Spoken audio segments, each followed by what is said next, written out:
নমস্তে বন্ধুরা। আজ আবার আমি একটা নতুন রেসিপি নিয়ে আনলাম। এই রেসিপির নামটা হলো মাশরুমের পকোড়া।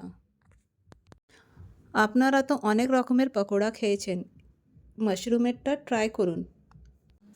ভীষণ ভালো খেতে। তার জন্য আমাদের লাগবে 500 মাশরুম। প্রথম আমাদের মাশরুমটাকে ছোট ছোট কেটে নিতে হবে। তারপর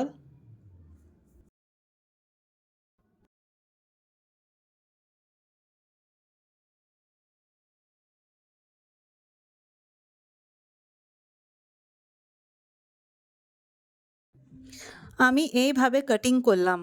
আপনারা পারলে আরও ছোটও কাটিং করতে পারেন।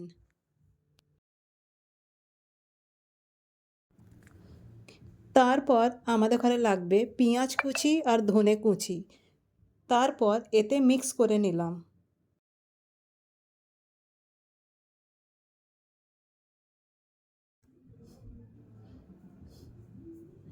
তারপর লাগবে 2 চামচ আদা রসুন বাটা। তারপর লাগবে 1.5 চামচ নুন। তারপর লাগবে 1 চামচ গরম মশলা। তারপর লাগবে কস্তুরি মেথি 1 চামচ। এরপর লাগবে 1 চামচ হলুদ গুঁড়ো। তারপর লাগবে কাশ্মীরি লাল 2 চামচ। এরপর বড় 2 চামচ বেসন নিতে হবে।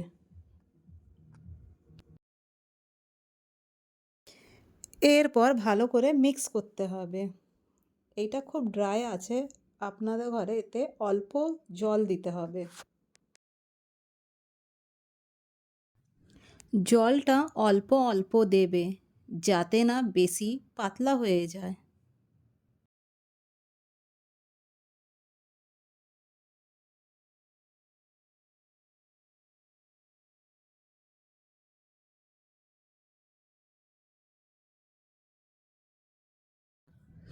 এবার গ্যাস অন করলাম। অন করে ডিপ ফ্রাই প্যান বসাবো।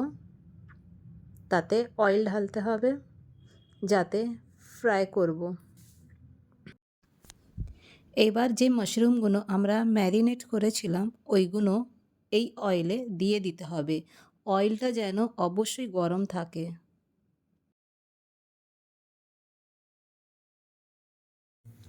তারপর এটা মিডিয়াম গ্যাসে 3 থেকে 4 মিনিট ফ্রাই করবে।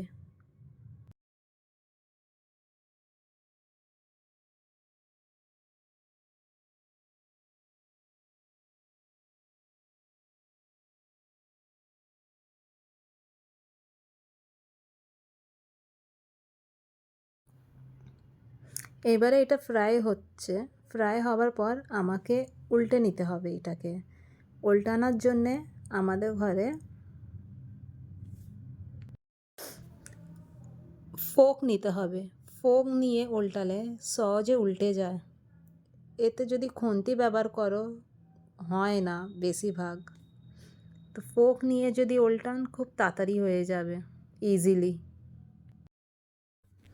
এবারে উল্টানোর পর একেও 3 থেকে 4 মিনিট ফ্রাই করবে মিডিয়াম আঁচে। বেশি গ্যাসটা ফাস্ট দেবে না, যাতে কি পুড়ে না যায়।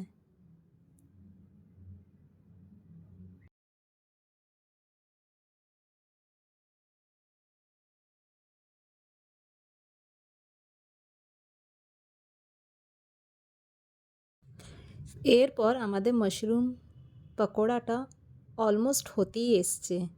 এবারে আমাদের ঘরে এইটা তুলে নিতে হবে।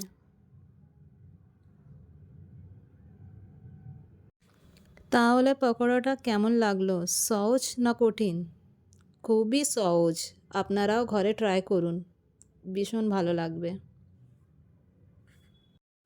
আপনারা যদি চান এরম ভালো ভালো রেসিপি আমি আবার আপনাদের জন্য নিয়ে আসি, তাহলে আপনাদের ঘরে একটু লাইক, শেয়ার অ্যান্ড সাবস্ক্রাইব করতে হবে প্লিজ। তাহলে আমি আরও ভিডিও আনবো।